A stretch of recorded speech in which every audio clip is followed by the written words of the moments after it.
The dust settled around Marcus Webb's boots as he drove the last fence post into the hardened earth. Sweat dripped from his brow despite the cooling evening air that swept across his Montana ranch. 43 years old, and he'd spent the last 7 of them alone, ever since Sarah passed. The ranch stretched out before him, 2,000 acres of loneliness punctuated only by the occasional call of a hawk circling overhead. Marcus wiped his face with a faded bandana and squinted toward the horizon. That's when he saw her. A figure moving along the dirt road that cut through his property, tall and imposing even from a distance. Visitors were rare out here, 20 miles from the nearest town.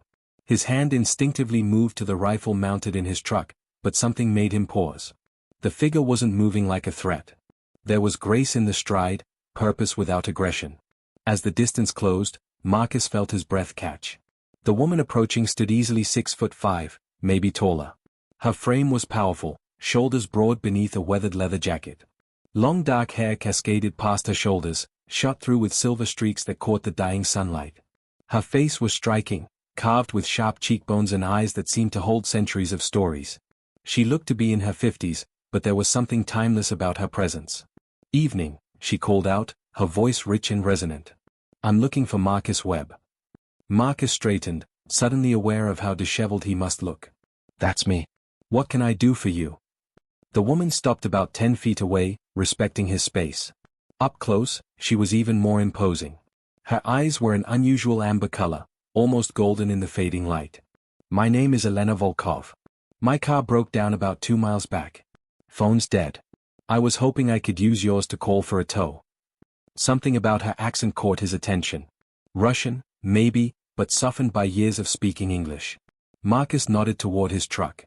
"Got a landline in the house. Cell service is worthless out here anyway. Come on." As they walked toward the ranch house, Marcus couldn't help but steal glances at Elena. She moved with an unusual fluidity for someone her size, each step deliberate and controlled. Her hands were large but elegant, and he noticed old scars crisscrossing her knuckles. "You live out here alone?" Elena asked, her eyes surveying the property with what seemed like professional assessment.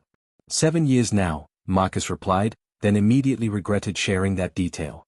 He wasn't usually forthcoming with strangers. "It's a working ranch. Keeps me busy." Elena nodded thoughtfully. "Loneliness is a particular kind of prison. We build the walls ourselves, one day at a time, until we forget there was ever a door." The observation struck Marcus deeper than he cared to admit. He fumbled with his keys at the front door, suddenly nervous in a way he hadn't been since high school. Inside, the house was clean but sparse, the kind of space that echoed with absence. Elena stood in the doorway, and Marcus noticed she was waiting for permission to enter. "Please," he gestured. "Phone's in the kitchen." She stepped inside, and the house somehow felt smaller and fuller at the same time. While Elena made her call, Marcus found himself preparing coffee without thinking about it, an old habit from when the house had welcomed guests regularly. He listened to her voice in the other room, speaking in rapid Russian to someone on the other end. The conversation sounded urgent, almost worried. When Elena returned to the kitchen, her expression was troubled. "The tow company can't come until morning. Storm moving in from the north. They won't risk the roads after dark." Marcus looked out the window. Sure enough, dark clouds were gathering on the horizon, moving fast. Montana weather could turn vicious without warning. "You're welcome to stay here tonight. I've got a spare room. It's not fancy, but it's warm and dry." Elena studied him for a long moment, and Marcus felt like she was reading something written on his soul. Finally, she smiled, and it transformed her face completely. "Thank you, Marcus Webb. That's very kind. But I should tell you something first. I'm not what you think I am." Marcus handed her a cup of coffee. "What do you mean?"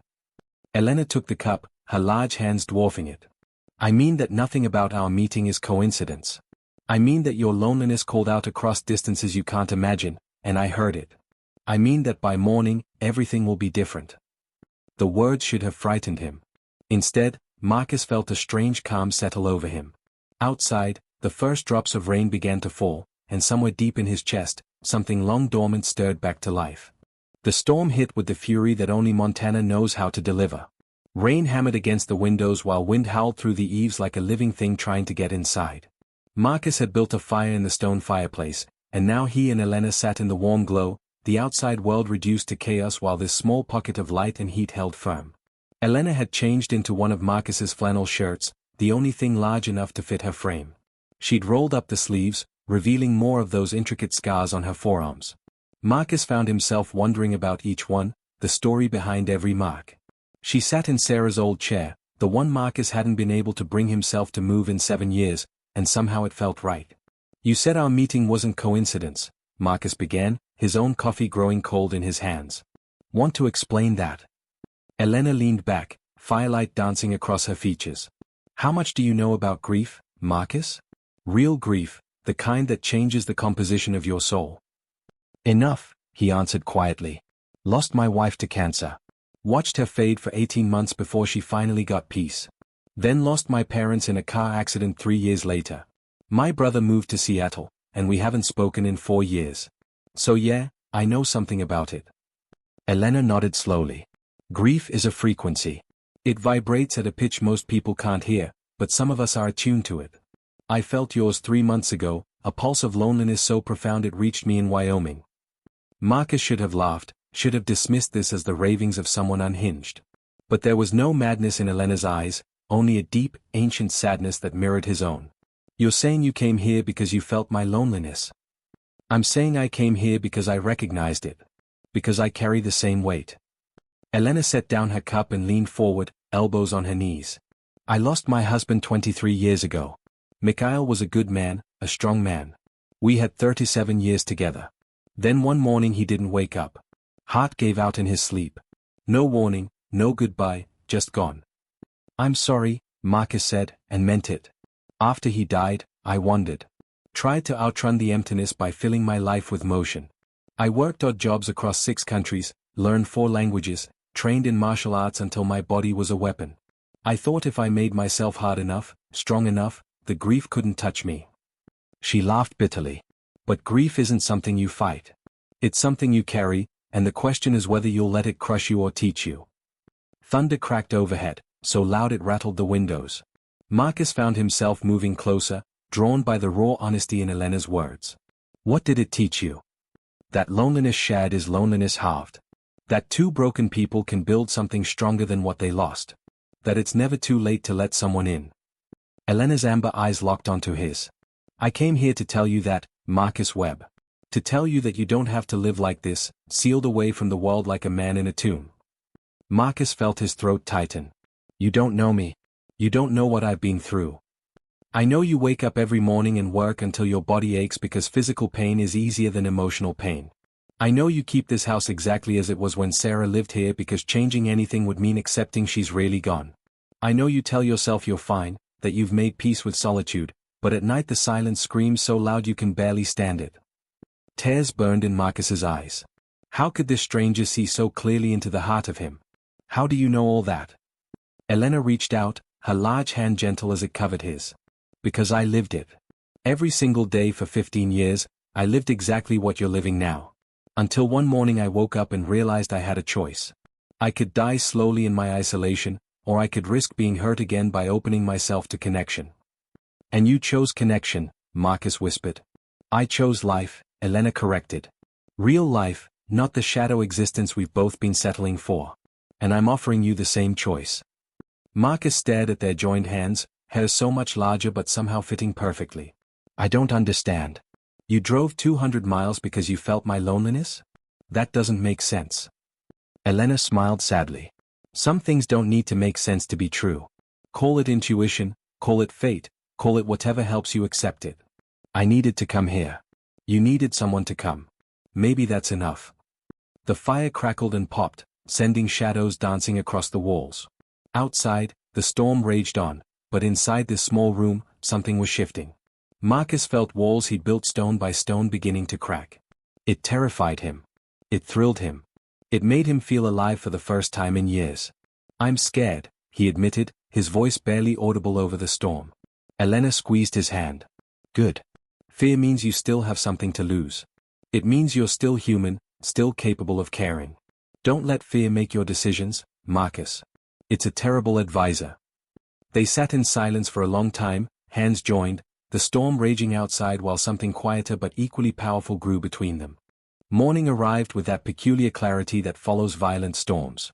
Everything seemed scrubbed clean, colors more vibrant against the pale blue sky.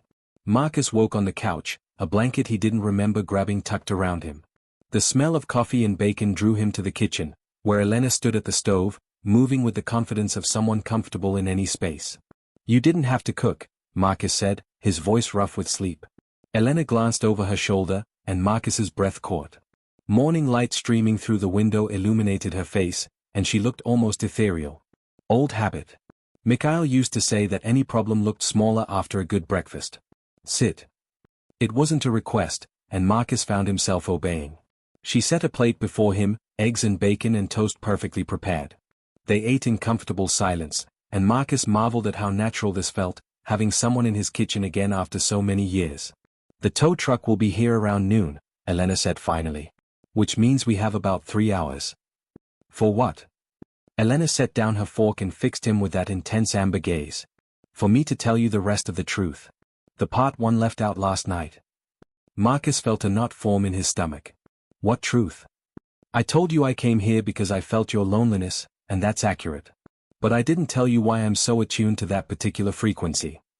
Elena stood and walked to the window, her back to him. "Do you believe in second chances, Marcus? Real ones, the kind that come when you've given up hope?" "I'm not sure what I believe anymore," Marcus admitted. Elena turned, and he saw vulnerability in her expression that hadn't been there before. 8 months ago, I was diagnosed with a brain tumor. Inoperable, they said. 6 months to live, maybe 9 with treatment. I chose no treatment. I'd lived a full life, lost the love of my life, and I was tired. So very tired." Marcus rose from his chair, moving toward her instinctively. "Elena." She held up a hand, stopping him. "Let me finish. I went to see a specialist in Wyoming, a woman with an unusual reputation. She told me something strange. She said my tumor was connected to my grief, that profound emotional pain can manifest as physical illness when left unaddressed for too long. She said I had 2 choices, surrender to it, or find a reason to fight." "You chose to fight," Marcus said. "I chose to live," Elena corrected, echoing her words from the night before. "And part of that living meant helping others trapped in the same prison I'd been in. So I started listening for that frequency of loneliness, and when I found it, I followed it. You're the 7th person I've visited in the past 6 months." Marcus processed this information slowly. "What happened to the other 6? Elena smiled, and it was genuine warmth. "A widower in Nevada started volunteering at a community center. A divorced woman in Colorado adopted 2 dogs and joined a hiking group. A retired teacher in Idaho reconnected with his estranged daughter. They're all finding their way back to life, one step at a time." "And your tumor?" Marcus asked, almost afraid of the answer. "Shrinking. Against all medical logic, it's shrinking. My doctor calls it spontaneous remission. I call it proof that connection heals." Elena moved closer, and Marcus could smell lavender and something earthier, like forest after rain. "But here's the thing, Marcus. With you, it's different." "Different how?" "With the others, I felt their loneliness and wanted to help. With you, I felt your loneliness and recognized my own. You're not just someone I'm here to help. You're someone I need." Her voice dropped to almost a whisper. "And that terrifies me." Marcus reached out slowly, giving her every chance to pull away. His hand cupped her cheek, rough calluses against smooth skin. "I'm terrified too. Last night you said 2 broken people could build something stronger than what they lost. Did you mean that?" "Every word," Elena breathed. "But you need to understand what you'd be taking on. I'm not easy, Marcus. I'm intense and complicated. I wake up at 3 in the morning sometimes, convinced the tumor is growing again. I have nightmares about Mikhail. I'm stubborn and opinionated, and I take up a lot of space in every way that matters." Marcus found himself smiling for the first time and he couldn't remember how long. "I'm not exactly a prize either. I'm set in my ways, I forget to talk about my feelings until they build up and explode, and I've been alone so long I've forgotten how to compromise. I probably snore. This place is miles from anywhere, and the work never stops. Are you trying to talk me out of this?" Elena asked, amusement coloring her voice. "I'm trying to be honest," Marcus replied. "Because I think I want this. Whatever this is, whatever it could be. And that's the most frightening thing I've felt since watching Sarah take her last breath." Elena covered his hand with hers, pressing it more firmly against her cheek. "One kiss," she said softly. "Give me one kiss, nothing more. If it feels wrong, if there's no connection, We'll say goodbye when the tow truck comes. But if it feels right. Then what? Marcus asked, his heart hammering. Then we take a chance on something neither of us was looking for but both of us desperately need. Elena's eyes searched his face. What do you say, lonely rancher? Are you brave enough for one kiss? Marcus's hand trembled slightly against Elena's cheek. 7 years since he'd touched someone like this, 7 years since he'd allowed himself to feel anything beyond the dull ache of survival. Elena's skin was warm, her pulse visible in the hollow of her throat, beating steady and strong.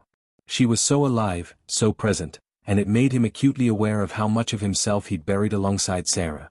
One kiss, he repeated, his voice barely above a whisper. Nothing more. Nothing more, Elena confirmed, but her eyes told a different story. They held hope and fear in equal measure, the look of someone standing at the edge of a cliff, deciding whether to jump. Marcus leaned in slowly, giving both of them time to change their minds. Elena stood perfectly still, her height meaning he barely had to tilt his head upward. The space between them closed inch by inch until he could feel her breath on his lips, warm and slightly unsteady. Then, with a gentleness that surprised him, he kissed her. The world stopped. That's the only way Marcus could describe it later. Everything that had been moving, spinning, grinding forward with relentless momentum simply ceased. There was only this moment, this connection, this sudden and overwhelming sense of coming home after a long and terrible journey. Elena's lips were soft against his, but her response was anything but hesitant. She kissed him back with a hunger that matched his own, 7 years and 23 years of loneliness crashing together like waves against rocks. Her hand came up to the back of his neck, fingers threading through his hair, and Marcus felt something inside him crack wide open. When they finally pulled apart, both breathing hard, Marcus saw tears streaming down Elena's face. His own eyes weren't dry either. That felt right, Elena said, her voice thick with emotion. That felt more than right. Marcus couldn't speak. He pulled her close instead, his arms around her waist, and she bent down slightly to rest her forehead against his. They stood like that for a long time, two people who'd forgotten how to be held, learning the geography of each other's grief and hope and desperate need for connection. I don't know how to do this, Marcus admitted finally. I don't know how to let someone in again. Neither do I, Elena replied. But maybe that's okay. Maybe we learn together. A knock at the door made them both jump. The tow truck, right on time. Marcus felt panic surge through him. This was it. The moment of decision. Elena would get her car fixed and drive away, and he'd be left with the ghost of possibility haunting his empty house. Elena must have seen it in his face because she grabbed both his hands, her grip firm and reassuring. I'm not leaving, she said. Not unless you ask me to. The car can wait. Everything can wait. What matters is right here, right now. You'd stay? Marcus asked, hardly daring to believe it. You'd actually stay here, in the middle of nowhere, with someone you just met? I'd stay with someone who understands loss and loneliness and the courage it takes to try again. I'd stay with someone whose kiss made me remember what it felt like to be alive. Elena smiled through her tears. Besides, you said yourself the work never stops. You could probably use an extra pair of hands around here. Marcus laughed, a sound that felt rusty from disuse. You know anything about ranching? Not a thing, Elena admitted cheerfully. But I'm strong, I learn fast, and I'm very, very stubborn. Teach me. They went to the door together, and Marcus explained to the tow truck driver that they needed to reschedule. The man, weathered and taciturn in the way of rural Montana, simply nodded as if people delayed car repairs for matters of the heart every day. Maybe out here, where distances were vast and connections rare, they did. After he left, Elena turned to Marcus with a mischievous glint in her eye. So, what does a typical day look like on a working ranch? Marcus groaned. You really want to know?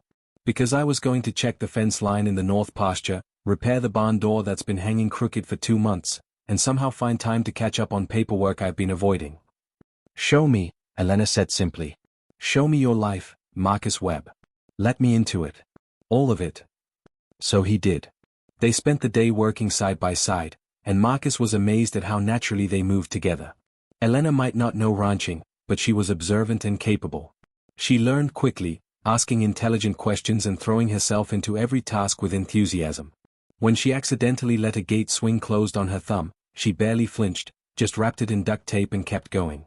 Mikhail would have liked you, she said as they mended a section of fence. He respected hard work and people who didn't complain. You would have gotten along. Marcus hammered in a post. Tell me about him. If you want to. Elena smiled, a bittersweet expression. He was a bear of a man, bigger even than me. Hands like ham hocks. He grew up in Siberia, came to America when he was 20. Worked construction for 40 years, built half the buildings in Cheyenne. He sang opera in the shower, terribly off-key. He cried at sad movies. He made me laugh every single day. He sounds like a good man, Marcus said. The best, Elena agreed. And he'd want me to be happy. Just like Sarah would want that for you. Marcus paused, considering. Yeah, she would. She made me promise, actually, right before the end. Made me swear I wouldn't spend the rest of my life alone.